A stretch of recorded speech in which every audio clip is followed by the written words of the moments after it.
Salut les amis! Je suis dans la salle d'Hector Barjot et je lui ramène plein de cadeaux pour ce Noël. Vous êtes prêts? Commençons le Hector Barjot Show! Oh oh oh oh!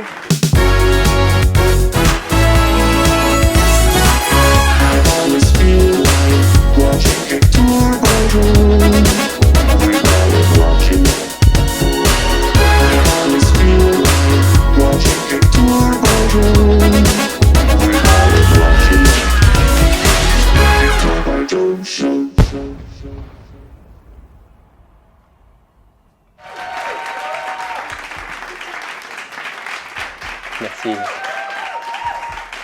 Salut à tous, j'espère que vous allez bien. Aujourd'hui, j'ai un invité spécial, Bilal. Salut Bilal, comment ça va aujourd'hui? Super bien, merci beaucoup de m'avoir invité. Je suis super content de t'avoir aujourd'hui dans le Hector Barjot Show.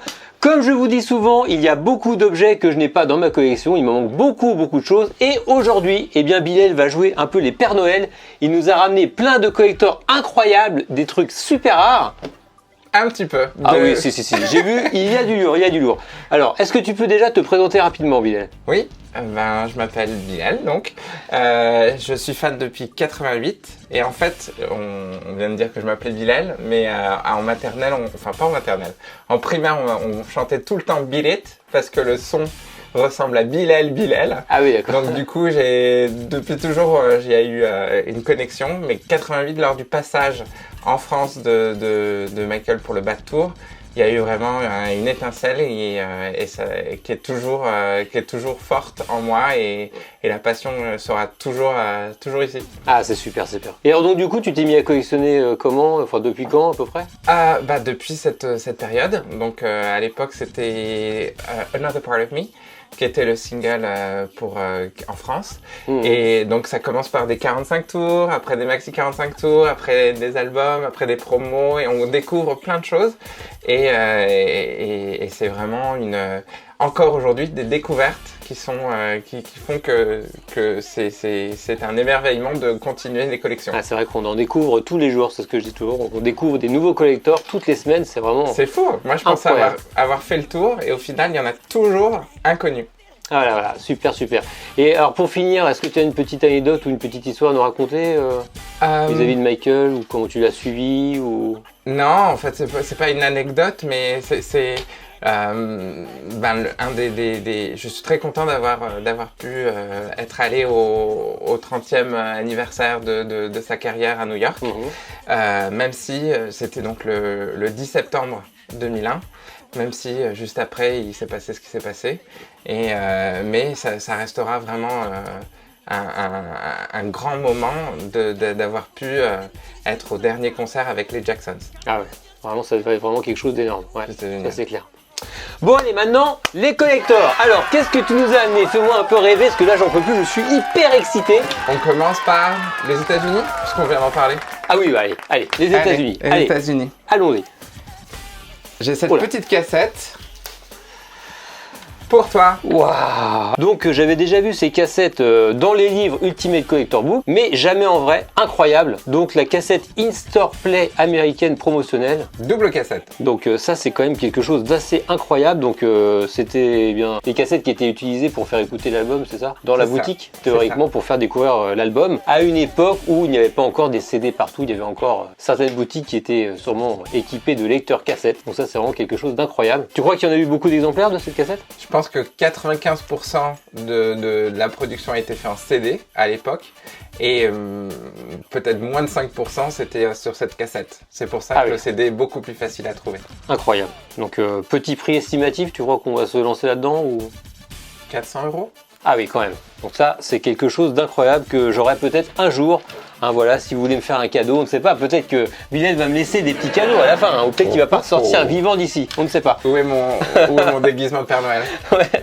Allez, on continue. On va au Brésil? Ah oui, donc on passe d'un pays à l'autre comme ça, sans transition quoi. On reste sur le même continent avec 4 CD de l'époque Dangerous. Incroyable. Alors ça, tu peux nous en parler un peu de ces CD? Ou c'est à moi de les présenter? Bah je peux. Ah. Alors, cette trilogie est super belle parce qu'elle met en scène des photos du clip de In the Closet et de Gem.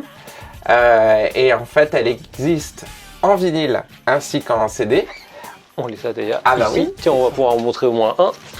Et en vinyle, celui-là, The Love Songs, est le plus rare. Alors que, et à l'inverse, en vinyle, le moins rare est The Mega Remixes. Et c'est l'inverse en CD. The Mega Remixes est le plus rare, avec moins de pressages. The Medley et The Love Songs sont moins rares que The Mega Remixes. Moins rares, mais déjà très très rares. Bah, oui, exactement. Donc ils ont un petit tampon promotionnel, je vois à l'arrière. Voilà, il y a des tampons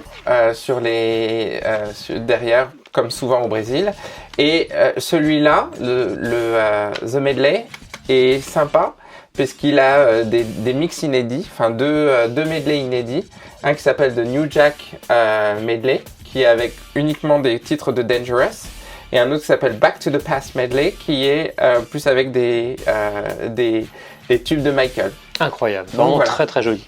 Et à noter également qu'il s'agit de Picture CD, vraiment très joli. À chaque fois, il y a la photo qui est imprimée sur le disque. C'est vraiment incroyable. Et il y a son petit frère, toujours en single promo de... Alors ça, c'est plus de l'époque History, qui est la version Scream. Et c'est la seule pochette où on voit que les nuages, donc sans les profils de Janet et de Michael. Et il contient, comme souvent, le titre Childhood, puisque c'était un double single. Et voilà, ça aussi c'est assez rare. Beaucoup de gens pensent qu'il est faux, que c'est pas un pressage officiel, mais il est bel et bien officiel, du Brésil, sorti en 95. On continue encore avec des CD ? Oui. Oui. On part en Asie ? Ah bah oui, je te suis, hein, pas de problème. On va aller aux Philippines. Oh là là.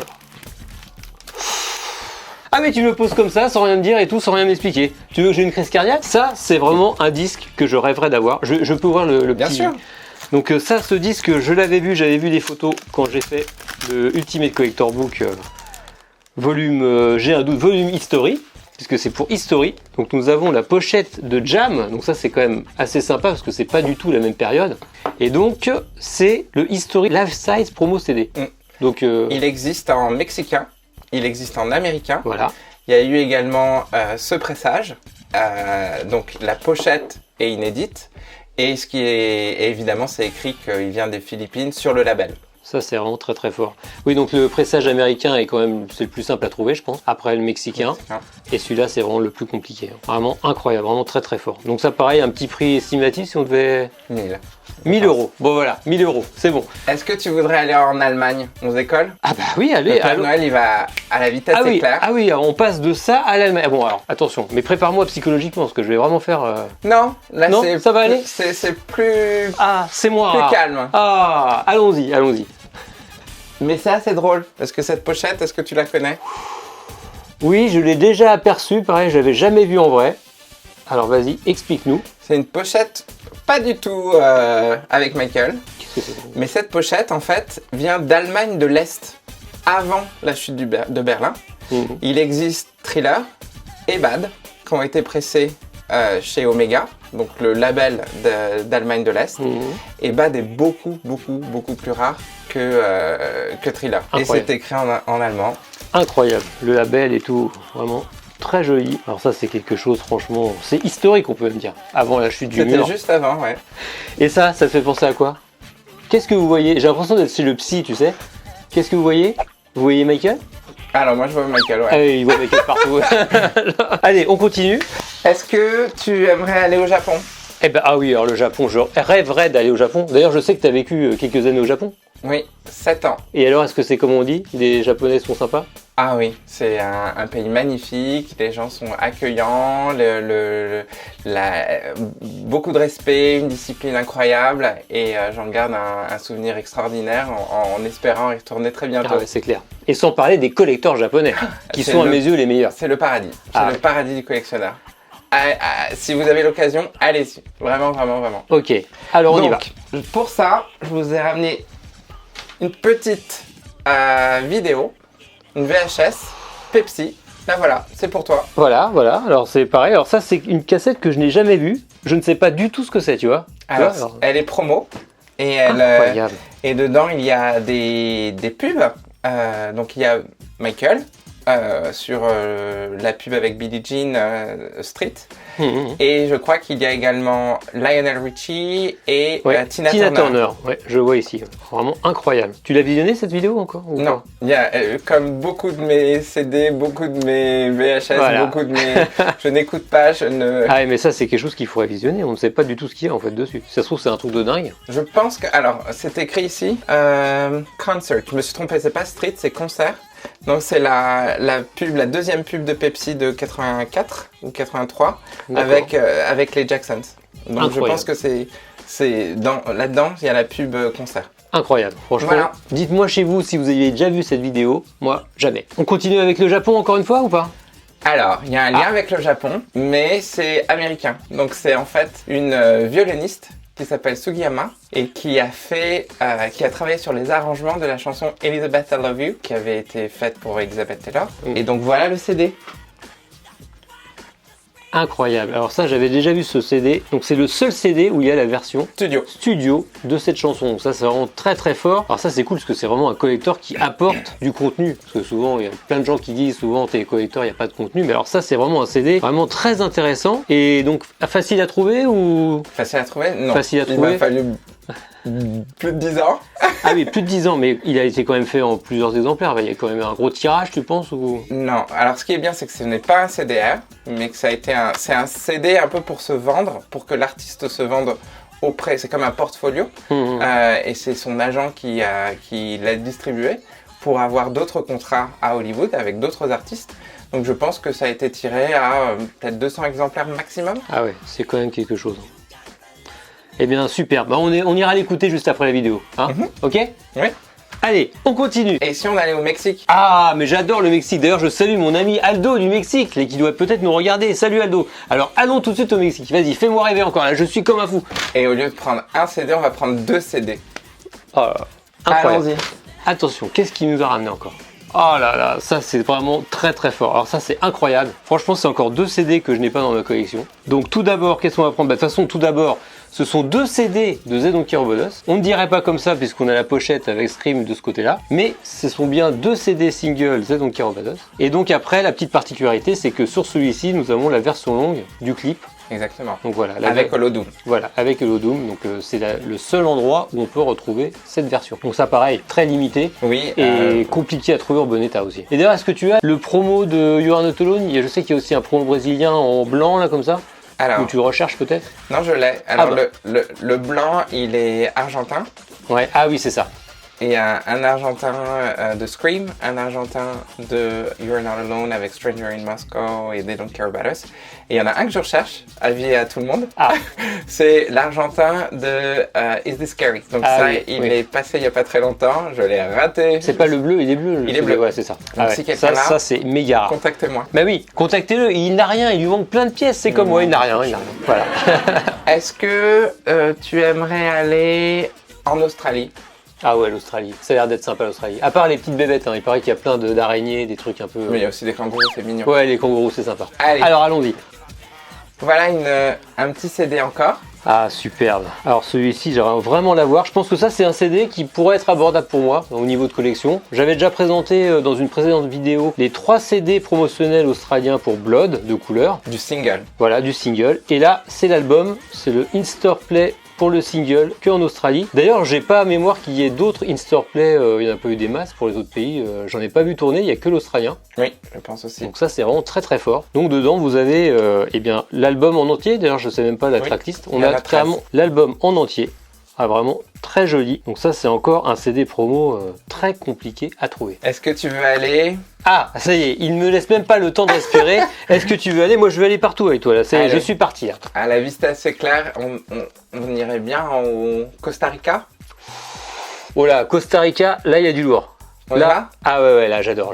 Attention, oh là là, mortel ce disque, incroyable. Ça c'est encore un disque que je recherche, que j'ai souvent laissé passer, parce qu'il est parti à des prix très élevés. Donc qu'est-ce que tu peux nous dire sur ce disque? Alors ce disque en fait c'est une pochette inédite pour Leave Me Alone. Super. En fait, il a Leave Me Alone, Todo Mi Amor Eres Tu et I Just Can't Stop Loving You. Donc c'est assez original comme tracklist. Le mien est un peu abîmé. j'avoue. Mais ouais, mais il est propre. Moi, mais pour le Costa Rica, j'en ai quelques-uns et ils sont très compliqués. Souvent, ils sont tout déchirés, tout abîmés. ce qui est bien, c'est que en Amérique latine, de temps en temps, jusqu'à l'album Bad, ils ont eu la possibilité d'avoir des pochettes qui n'étaient pas les mêmes que dans l'international. On se souvient de Leave Me Alone du Brésil, par exemple. Ouais, tout à fait. Donc ça, c'était très sympa. Et petite particularité, moi j'ai remarqué sur beaucoup de disques, il y a marqué Disco Mix sur le disque du Costa Rica. Je sais que sur le Smooth Criminal, c'est marqué, il y a la même mention. C'est comme Super Single en Espagne. Ouais, voilà. Donc pour eux, les maxi 45 tours, c'est des Disco Mix. Est-ce que tu aimerais rester ici en France? Par contre, ça, la France, c'est bon quoi. Hein, ah, mais pour quelque chose de vraiment sympa. Des bon, années alors, 70. s'il y a vraiment un truc très sympa, je veux bien rester en France. Allez. Oh, alors là, ça c'est le Graal, ça. Ça c'est un des Graals pour tout collectionneur. Alors je ne sais pas si vous connaissez le Maybe Tomorrow, mais vinyle orange. Orange, tu vois. Donc je connaissais bien cette pièce. Donc ça c'est un vinyle français qui est sorti. Alors je crois que la légende dit 500 exemplaires ou non, ou peut-être moins. Mais c'est un très très petit tirage. Donc de mémoire, on pouvait le gagner, c'est ça? Il y avait un concours, oui. Il y avait un gros concours pour gagner. D'ailleurs, le sticker le dit. Donc tu vois, je te dis tout ça de mémoire. Hein, tu vois. on va sortir le disque. Alors ça, c'est vraiment. Ah oui, alors à l'arrière, nous avons la mention Pâté Marconi, comme je dis souvent dans les vidéos. Donc ça stipule que c'est français. Ta pochette est vraiment en très bon état. Je sais qu'il y en a certains qui circulent aussi sans le sticker. C'est assez compliqué d'avoir. Voilà, c'est mieux avec. Et nous allons regarder tout de suite le vinyle. Je sais pas. C'est par ici. Attention. Voilà, c'est vraiment. Alors là. C'est de toute beauté, comme disait l'autre là, hein. C'est vraiment incroyable. Non mais là, et puis on sent que le disque est vraiment épais, tu vois, c'est pas comme les disques aux années 70, même à l'époque, il y a des disques de couleur qui étaient très fins, et là on sent que c'est de la bonne qualité, un bel orange bien uni. Donc ça c'est vraiment un truc de dingue, avec le petit logo SACEM, vraiment incroyable. Donc ça, si vous ne connaissiez pas, ça fait partie des disques les plus rares pour les Jackson 5. Je pense que c'est un des disques, c'est dans le top peut-être 10 des disques les plus rares. Incroyable, je n'ai plus de mots, franchement. Allez, on continue. Donc du coup, finalement, la France, c'est pas mal. Hein, ah oui. Ouais, il se passe des choses quand même. Et si on retourne aux États-Unis? Ah là, je viens de voir ce qu'il a sorti. Incroyable.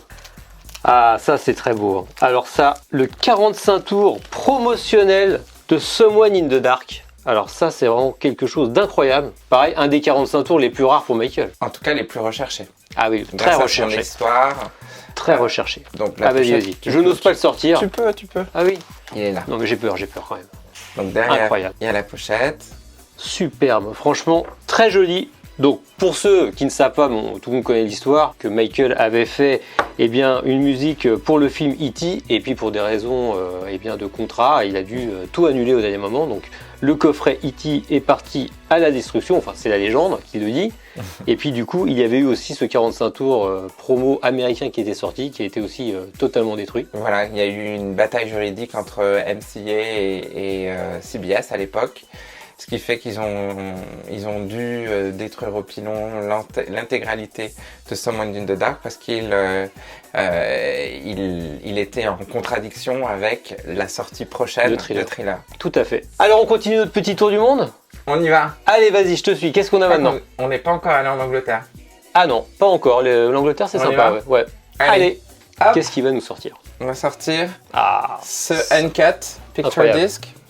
Incroyable. Alors ça, c'est vraiment très joli. Déjà, Man in the Mirror, chanson fabuleuse. La pochette, vraiment géniale, cette photo, incroyable. Et donc, il s'agit du 45 tours anglais, mais en uncut, comme on appelle. Donc, il existe déjà coupé, en carré. Et donc, en fait, c'est quoi la petite histoire? C'est qu'en fait, c'est juste des 45 tours qui n'ont pas été coupés, qui sont sortis de la production. La machine, ils ont gardé une dizaine de j'imagine entre 10 et 50 maximum de uncut qui n'ont pas été coupés par la machine. Et pour la petite histoire, il y a des uncut qui sont vraiment tests, qui n'ont pas les chansons de Michael. Ah oui, carrément. Et sur celui-là, il y a Michael Jackson. Oui, là on voit qu'il est gravé. Là, on voit qu'il est gravé. Là. Non, mais il peut y avoir une autre chanson. Ah oui, aussi. Ah oui, il y a des tests, qu'il y a ceux qui sont pas du tout gravés. Je sais pas si d'ailleurs il y en a. Celui-ci, je ne sais pas. Mais oui, parce que en fait, dans la production, il y a plusieurs phases. Et du coup, on peut tester avec une chanson qui n'est pas la chanson finale. On peut tester avec la chanson finale et on peut tester sans tout à sans fait, sillon. juste pour voir le rendu. Donc ça c'est vraiment superbe. Donc les Uncut, il y en a quelques-uns. Il y a aussi toute la série des souvenirs single pack là avec les 5 disques. Donc ceux-là ils sont aussi très compliqués. Mais je crois que celui-là est encore plus compliqué à trouver. Je crois que c'est le plus rare de la série. Donc ça c'est vraiment encore une pièce vraiment incroyable, vraiment fabuleux. Je n'ai plus de mots. De toute façon je n'ai plus de mots. C'est vraiment dingue. Franchement avec cette vidéo on voit plein de choses, on apprend plein de choses. C'est vraiment dingue. Allez on continue. J'aimerais retourner au Brésil. Ah là là, ça va être encore du lourd, là, je le sens. Là. Non. C'est du lourd, mais c'est pour la tournée Dangerous en Amérique latine et au Brésil. Il y avait ce CD qui est sorti en promotionnel uniquement pour le Brésil. Incroyable. Alors ce disque, on le voit tourner de temps en temps. Alors beaucoup de gens pensent qu'il est faux. Il y a des faux. Et je pense qu'il y a beaucoup de copies. Il y a des faux. Et oui, parce que finalement, il n'y a que le livret qui change. La première page est différente et puis à l'arrière, la mise en page est également différente. Mais le disque en lui-même et le commercial. Le commercial. Donc c'est pour ça que c'est assez simple. La tranche est sympa aussi. De faire des faux. Alors la tranche est sympa. Je la montrerai peut-être pas en vidéo en replan pour pas que les faussaires refassent des faux CD derrière, on ne sait pas. Mais il existe également des faux japonais. J'ai vu aussi, Et ça, c'est complètement faux. C'est complètement faux, ça n'a jamais existé. Donc ça, c'est vraiment très joli, franchement. De toute façon, cette mise en page aussi pour le Dangerous World Tour est vraiment somptueuse. Franchement, on a tous adoré, je pense, cette image. Vraiment très très fort. Et donc du coup, j'aimerais retourner aux États-Unis avec cette cassette vidéo, toujours Pepsi, mais une époque avant, sur Bad. Incroyable. Alors là, c'est encore une cassette que je n'avais jamais vue. Alors franchement, les 2 cassettes vidéo que tu nous as ramenées, ça c'est quelque chose d'inconnu. Moi je pense que peu de gens connaissent. Donc c'est encore une cassette... Tu m'as dit quoi? Une cassette américaine. Ah oui, ce que je cherchais partout. Cassette américaine. J'ai jamais écouté, mais peut-être qu'il y a... En fait, ce qui est intéressant dans la version longue de Bad, c'est le générique de fin.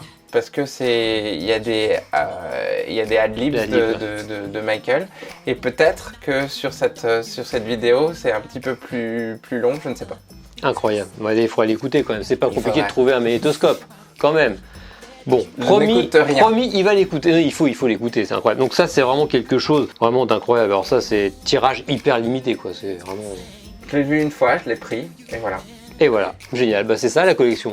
Allez, on continue. C'est là, on passe les pièces comme ça, comme si c'était des vulgaires petites cassettes à 5 €. Mais c'est incroyable. On reste aux États-Unis, plus sur la côte ouest. Là, c'est vraiment spécifique. Et toujours sur l'album Bad, on est un cran au-dessus. Alors là, il faut vraiment que tu m'expliques ce que c'est exactement. Alors ça, c'est un master. C'est-à-dire que c'est ce qui a été envoyé à CBS Records pour graver les CD.